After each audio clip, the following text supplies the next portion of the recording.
Lieve vriend, chers amis, es ist für mich eine große Freude und eine große Ehre, euch im Namen von unserer Partei, unser Land, hier in Luxos zu empfangen. Ich begrüße euch, ich begrüße unsere Freunde von Korsika kommen sind, die von Katalonien kommen, Pays Catalan kommen sind, von der Bretagne, von Baskeland, von der Savoie, von Moselaner und auch die, ich denke, ich vergesse Kenntnis, und auch die vielen Elsässer, die da sind. Ich sage euch vielmals merci fürs Kommen, für den weiten Weg und ein besonderes Merci an die seit der Woche die Veranstaltung organisieren. Un grand merci donc à vous tous.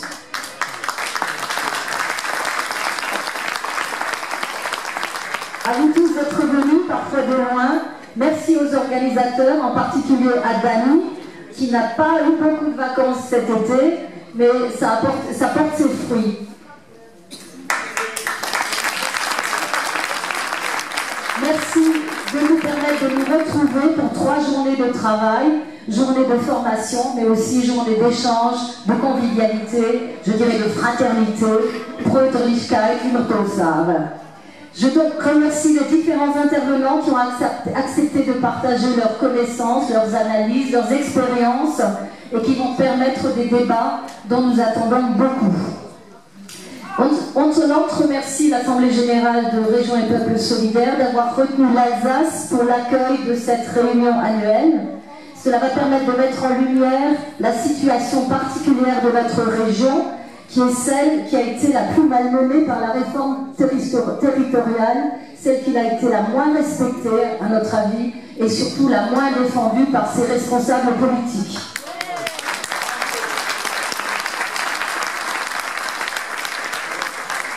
Nous nous comparons volontiers avec envie à la Corse et à la Bretagne.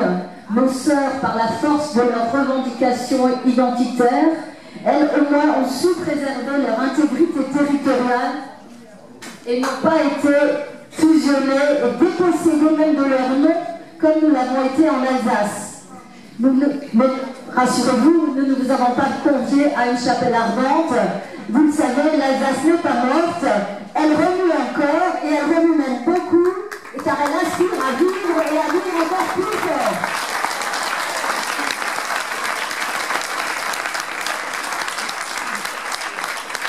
Cela s'exprime à travers l'implication de personnalités du monde universitaire, culturel, de la société civile, dans des groupes de réflexion, dans des Denkfabriken. Plusieurs d'entre elles sont présentes aujourd'hui. Cela s'exprime également à travers l'évolution récente d'Unser-Land. Notre jeune parti avait obtenu des résultats remarquables déjà en 2015.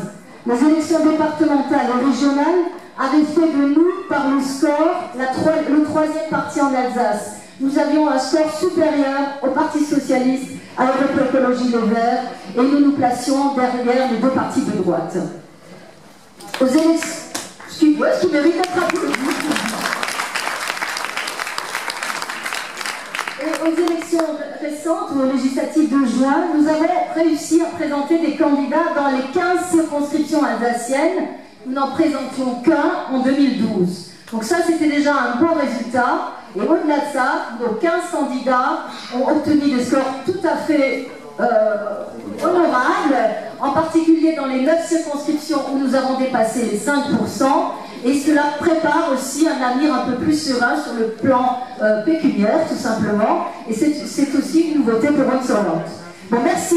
Je vous remercie d'applaudir nos 15 candidats, leurs 15 équipes et tous les militants qui ont contribué à ce score qui se date quand même dans l'histoire de notre jeune parti. Merci. Donc nous n'avons malheureusement pas eu d'élus, même si nous avons pu présenter au 2e tour un candidat en Basse-Alsace, Gérard, qui est là, et qui a obtenu le score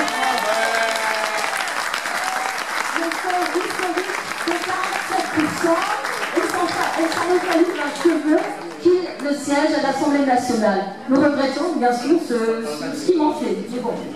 Donc, par ailleurs, même si nous n'avons pas, nous, d'élus alsaciens à l'Assemblée nationale, nous avons été élus et heureux de saluer la réélection en Bretagne de Paul Molac et l'élection fulgurante de 3 députés nationalistes en Corse. C'est vraiment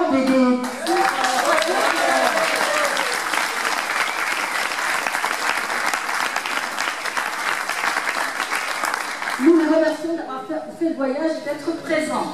Leur présence est un sacré encouragement et je vous assure, en 2022, il y aura des députés alsaciens, mais sans doute aussi des députés basques, occitans, bretons, moselans, savoyards, pour qu'on puisse enfin constituer un groupe parlementaire régionaliste à l'Assemblée nationale.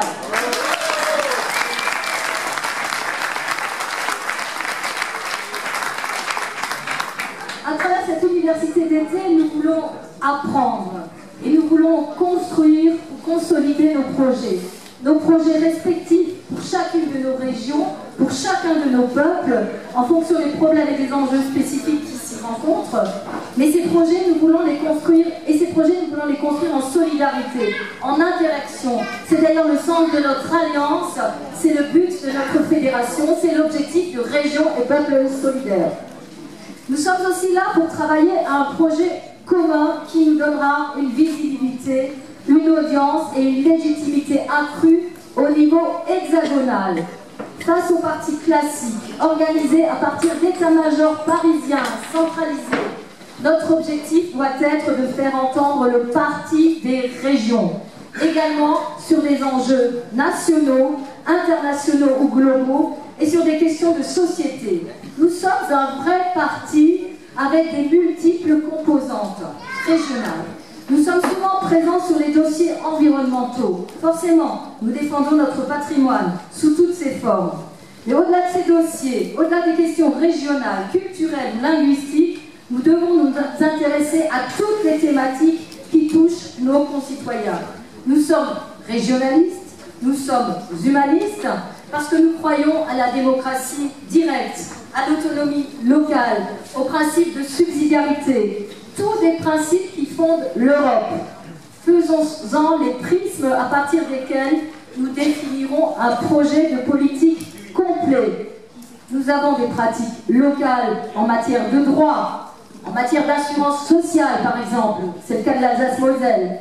Ces pratiques sont de nature à inspirer un projet généralisable. Et nous avons des compétences dans beaucoup d'autres domaines dont il faudrait faire profiter l'ensemble de notre pays. C'est une des raisons d'être de notre fédération.